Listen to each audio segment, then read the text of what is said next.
Hello everyone, welcome to literature lovers with S Rajveer.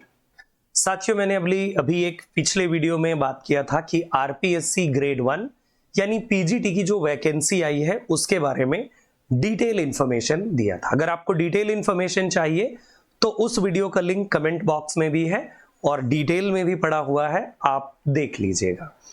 अब बाकी हम बात करते हैं कि सिलेबस क्या है इसका, और एग्जाम पैटर्न की अगर मैं बात करूं तो एग्जाम पैटर्न मैंने पिछले वीडियो में जैसा आपके साथ डिस्कस ही किया था मैंने। और एग्जाम पैटर्न इसका किस तरह का है, एग्जाम पैटर्न जो है वो पेपर 1 और पेपर 2 दो है। तो पेपर 1 जिसमें राजस्थान स्पेशल है और साथ में जीके जीएस रीजनिंग वगैरह वाला वो सारा कुछ पार्ट है, और उसके आपको मिलने वाले हैं 150 मार्क्स एंड 1.5 आवर का वो पेपर होगा। निगेटिव मार्किंग है, ये बात आप जान लीजिए।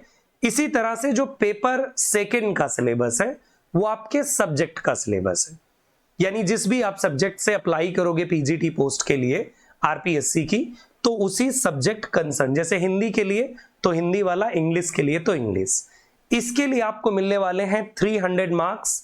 पेपर का जो टाइम होगा वो 3 आवर का होगा। निगेटिव मार्किंग इसमें है और जो क्वेश्चंस होंगे वो मल्टीपल चॉइस क्वेश्चन होंगे, एमसीक्यूज के फॉर्मेट में आपसे पूछे जाएंगे। अब आती है बात कि इंग्लिश का जो सिलेबस है वो क्या है, तो चलिए हम लोग बिना किसी डिले के इंग्लिश के सिलेबस को हम लोग देख लेते हैं। क्या है इंग्लिश का सिलेबस, तो ये देखिए इंग्लिश का सिलेबस है, यानी कि पूरा जो पहले वाला इसमें कई सारे अलग अलग सेक्शंस डिवाइड किए गए हैं।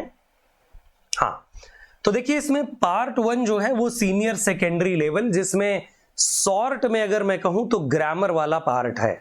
और ग्रामर वाला पार्ट ये जैसे article, determiners, tenses, transformation, direct, indirect, active, passive, affirmative, negative and interrogatives, simple to compound, complex, grammar वाला पूरा का पूरा सेक्शन है पार्ट 1। जैसे ऑक्सिलरीज या मॉडल्स हैं, preposition, phrasal verb, reading comprehension, idioms, phrases, तो ये सारा मतलब आपका जो पेपर 1 का सेक्शन है, तो ये पेपर सेकंड का जो सेक्शन है उसका पार्ट 1 है। बाकी रीडिंग कंप्रहेंशन के अलावा भी, अगर रीडिंग कंप्रहेंशन के अलावा देखें तो जैसे इसमें देखिए ये है हाँ, ये देखिए प्रेसिस राइटिंग है, लेटर राइटिंग है, रिपोर्ट राइटिंग है। तो ये कुल मिलाकर के आपका ग्रामर वाला सेक्शन है, क्रिएटिव राइटिंग को इंक्लूड करके।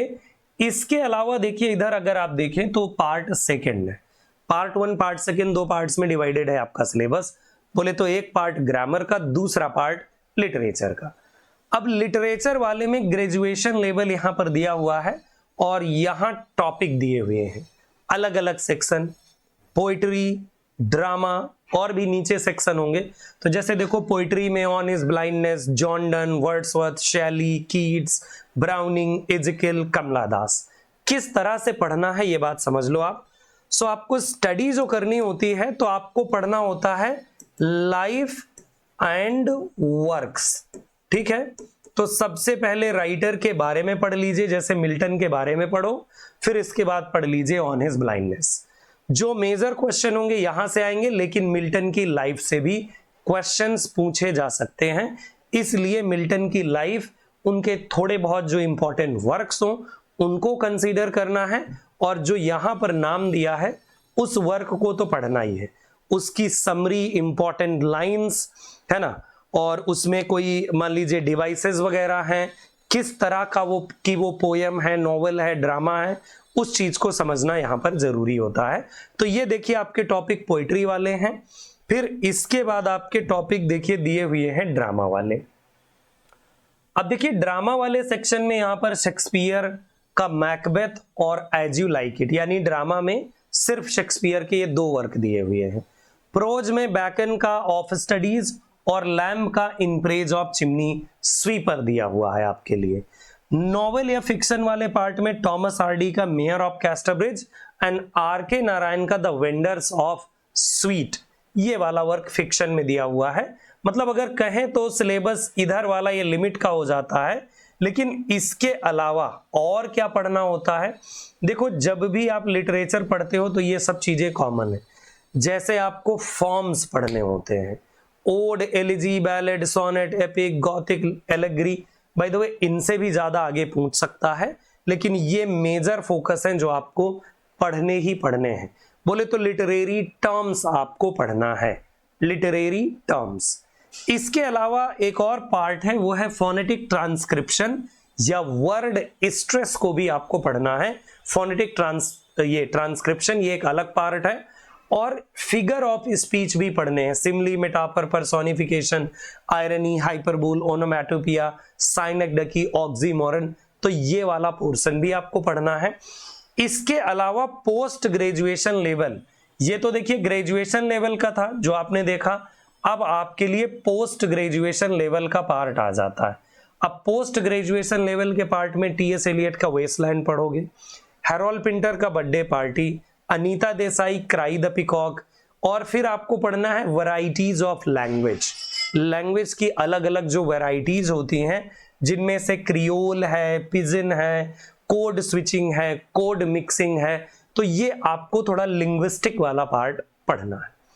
और फिर आता है इसका पार्ट 4, पार्ट 1 ग्रेजुएशन लेवल, फिर पार्ट 2 जिसमें आपको देखिए ये कुछ पार्ट पढ़ना था आपको अलग से, जैसे आपके लिए जो पार्ट था, हाँ, पार्ट जो 2nd लेवल है, तो इसमें ये प्रोज फिक्शन वगैरह पूरा दे दिया, फिर पोस्ट ग्रेजुएशन लेवल दे दिया, और पार्ट 4 में आपके लिए दे दिया एजुकेशनल साइकोलॉजी। ये क्या होता है?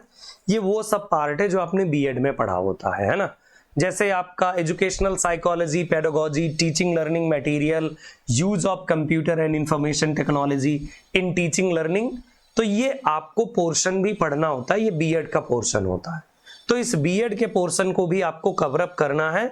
और कुल मिलाकर के फिर इधर नीचे देखिए पेडागोजी है, टीचिंग वाली, है ना, कम्युनिकेशन स्किल, टीचिंग मॉडल्स क्या क्या हैं, है ना, preparation and teaching learning material during teaching, use of ICT, computer वगैरह टेक्नोलॉजी का यूज कैसे करेंगे, तो ये भी सेक्शन है। कुल मिलाकर के इस पूरे सेक्शन को मिला करके आपका, है ना, आपका जो सिलेबस है वो तैयार है। यहां पर देख लीजिए आपके लिए दिया हुआ है कि क्या होगा। क्वेश्चन में आपके 300 मार्क्स होंगे, 3 घंटे का पेपर होगा। क्वेश्चन कितने होंगे? 150 क्वेश्चंस होंगे। एक क्वेश्चन 2 नंबर का होगा, निगेटिव मार्किंग अप्लीकेबल होगी, और पेपर में ये चीजें इंक्लूड होंगी, senior secondary level, graduation level, post graduation level, educational psychology, pedagogy, teaching learning material, use of computer and information technology. तो ये है बच्चा पार्टी आपका सिलेबस। कैसे इस सिलेबस को पढ़ सकते हैं? तो देखो भाई, टीचिंग लर्निंग के लिए तो आपको एक बार बीएड वाला पार्ट फिर से ले आना है, और इधर लिटरेचर वाले पार्ट के लिए किस तरह से आप सेल्फ स्टडी कर सकते हो या क्लासेस ले सकते हो। ठीक, तो इस वाले पोर्शन के लिए जैसे पूरे लिटरेरी टर्म्स आप पढ़ जाइए या स्पेशल पढ़ जाइए।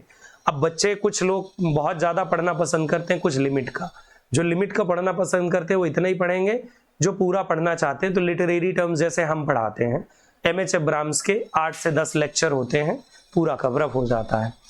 ये सिमली, मेटाफर वगैरह, फिगर ऑफ स्पीच पढ़ोगे, फोनेटिक ट्रांसक्रिप्शन, और ये वाला भी आपको डिटेल में पढ़ना पड़ेगा, जैसे टीएस एलियट, वेस्टलैंड उनकी पढ़िए, हैरोल्ड पिंटर, बर्थडे पार्टी। अब अगर आप कहें कि सर कोई बुक होगी क्या लिटरेचर में जो मदद करे, तो आप गूगल करके देख सकते हो कि क्या कोई ग्रेड 1 आरपीएससी के लिए कोई बुक आती है। अगर कोई बुक आती है तो आप उसे परचेज कर सकते हो। लेकिन अगर आप जैसे चाहें कि इन जनरल आपको कोई एक बुक मिल जाए, तो मैं कहूंगा गूगल सोर्सेस को बढ़िया से यूज करके आप पढ़ सकते हो ये सारी चीजें, या फिर कोचिंग क्लासेस लेकर के आप पढ़ सकते हो। अब जैसे हिस्ट्री ऑफ इंग्लिश लिटरेचर, वो आपको पढ़ना ही पढ़ना चाहिए। लिटरेरी टर्म्स, लिटरेरी फॉर्म्स, ये पढ़ना ही पढ़ना होता है। इन सब के बिना आपकी जो तैयारी है वो लगभग अधूरी होती है। बाकी एक एक टॉपिक को सर्च करके आप पढ़ सकते हो, गूगल के थ्रू, यूट्यूब के थ्रू, या फिर आप प्रॉपर कोर्स लेकर के भी पढ़ सकते हो। ठीक है, तो ये है आपके इस सिलेबस की जानकारी। और ग्रामर वगैरह के लिए देखिए, ग्रामर में पढ़ो और प्रैक्टिस करो, ये दोनों चीजें जब करोगे तो डेफिनेटली आपकी सक्सेस होगी। तो थैंक यू सो मच मेरे साथ ट्यून रहने के लिए। कोई और इंक्वायरी हो रिगार्डिंग हम आर कोर्सेज एंड ऑल, हमारे कोर्सेज से रिगार्डिंग, तो आप literature lovers app directly download कीजिए, वहां पर आपको जानकारी मिल जाएगी, या ये नंबर दिए हैं इन नंबर्स पर व्हाट्सएप मैसेज करके, या फिर शाम के मतलब सुबह के 10 बजे से शाम के 5 बजे तक कॉल करके आप जानकारी ले सकते हैं। जय हिंद, जय भारत, अपना ख्याल रखिए और आपकी प्रिपरेशन के लिए गुड लक।